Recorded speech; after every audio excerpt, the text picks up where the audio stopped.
ఈ ఆషాఢ పూర్ణిమే కాకుండా ఇంకొక 4 పూర్ణిమల నాడు గురువుల్ని ఆరాధించాలని చెప్తారు. ఏమిటా పూర్ణిమలు? అసలు పౌర్ణమి నాడు గురువు యొక్క పూజ చేయాలి. పౌర్ణమి అని అంటే మనందరికీ తెలుసు, చంద్రుడు బాగా అన్ని కళలతోటి వికసించి ఉన్నటువంటి రోజు.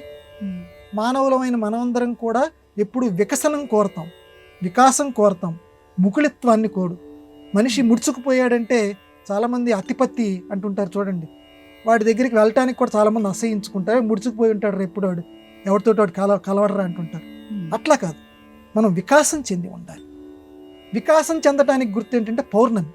అన్ని కళలతోటి చంద్రభగవానుడు చల్లదనాన్ని కురిపిస్తూ మన మనస్సుల్లో తెలియనటువంటి ఆనందాన్ని కలిగిస్తూ ఉంటాడు. చందయతి ఇది చంద్రహ. ఇటువంటి పౌర్ణములు 4 ఉన్నాయి. ఈ 4 పౌర్ణమిల్లోనూ గురు పూజ చేసినటువంటి వాడు ధన్యుడు అంది మన సనాతన ధర్మం. ఆ 4 పూర్ణిమల్లో ఆషాఢ పూర్ణిమ ఇవాళ మనం చెప్పుకుంటున్నాం, వ్యాసుడికి సంబంధించినటువంటి పూర్ణిమ. ఈరోజు వ్యాసుడి లేడు కాబట్టి వ్యాసుడి పేరు మీదుగా గురువుల్ని పూజించాలి. నీకు సంబంధించి నీకు అక్షరం ముక్క నేర్పినటువంటి గురువో, లేకపోతే నీ మనస్సు ఎవరి మీద గురి కుదురుతుందో ఆ గురువు. అది ఇక్కడ ప్రధానంగా. అంటే ఫలానా వాడిని చూసిన వెంటనే నా గురి కుదరాలటమ్మా, అది అతను గురువు. గురువులు చాలామంది ఉంటారు, అందరూ గురువులు కారు. నీ మనస్సు వీడిని చూడటంతో వీడు నా గురువు అని అనిపిస్తుందే, అతన్ని గురువు కింద ఎంచుకో చాలు. ఆ రకంగా ఎవరో ఒకరిని ఎంచుకొని ఈరోజు పూజ చేయి. ఇది వ్యాస పౌర్ణమి నాడు గురువు. ఇక తర్వాత కార్తీక పౌర్ణమి. కార్తీక పౌర్ణమి నాడు ప్రతి కార్తీక మాసంలోనూ కార్తీక పౌర్ణమి నాడు పార్వతీదేవి శివుడి దగ్గర విద్యను నేర్చుకుంటుందట. ఇది మహానుభావులు మనకు చెప్పినటువంటి విషయం. అంటే పార్వతీదేవి అంతటిది శక్తిశాలిని శివుడి దగ్గర విద్య నేర్చుకుంటుందట కార్తీక మాసంలో. అది గురువుకి ఆవిడ ఇచ్చేటువంటి ఒక విలువ.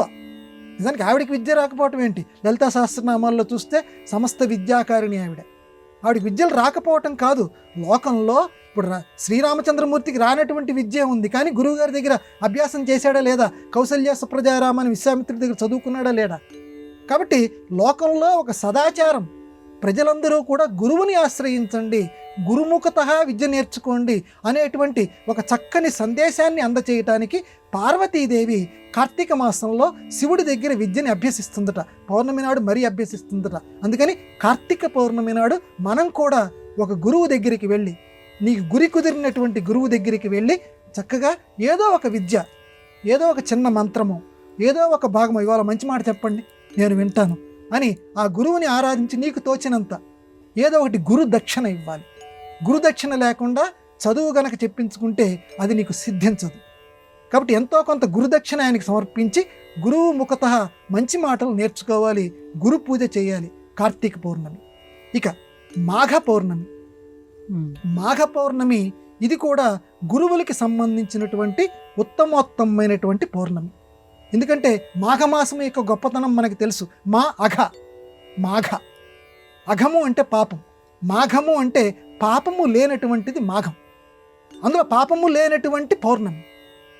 అది గురు విద్యని, అంటే నీకు ఇప్పటిదాకా ఏది కష్టంగా ఉంది, అది ఆంగ్ల విద్య కానివ్వండి, సంస్కృత విద్య కానివ్వండి, ఏదో నీ సాంకేతిక విద్య కానివ్వండి, ఏది ఎవరైనా గురువే. దానికి సంబంధించి ఈ మాఘ పౌర్ణమి నాడు దానికి సంబంధించినటువంటి గురువుని ఎంచుకొని ఆ గురుముఖత ఆ రోజు కొంత ఉపదేశాన్ని నువ్వు పొందు, ఆ గురువుని పూజించు. ఎందుకంటే ఈ మాఘ అష్టమి భీష్ముడికి సంబంధించి మనకు తెలుసు. మాఘ మాసం ఎటువంటి గొప్పదో మనకు తెలుసు, ఎందుకంటే సూర్యుడు పుట్టినటువంటి రోజు రథసప్తమి మాఘమాసంలోనే వస్తుంది.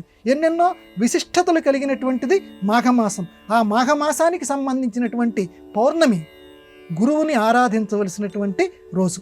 ఇక చివరగా వైశాఖ పౌర్ణమి. ఎందుకంటే లోకంలో వేదం చెప్తోంది మాధవ మాసం, ఈ వైశాఖ మాసం ఏదైతే ఉందో వసంత మాసం, ఈ వైశాఖ మాసాన్ని కూడా చక్కగా మనం ఈ పౌర్ణమి ఏదైతే ఉందో ఆ పౌర్ణమి నాడు గురువు యొక్క ఆరాధన చెయ్యండి, చేస్తే మీకు విద్య సిద్ధిస్తుంది అంది. కాబట్టి ఈ 4 పౌర్ణమిల్లోనూ నలుగురు గురువులను లేకపోతే ఒక గురువుని పూజిస్తావో, నీ మనసుకు ఎవరు నచ్చుతారో ఆ గురు పూజ మాత్రం తప్పనిసరిగా చెయ్యి, నీకు ఉత్తమ ఫలితాలు ఉంటాయి అంటోంది మన సంప్రదాయం.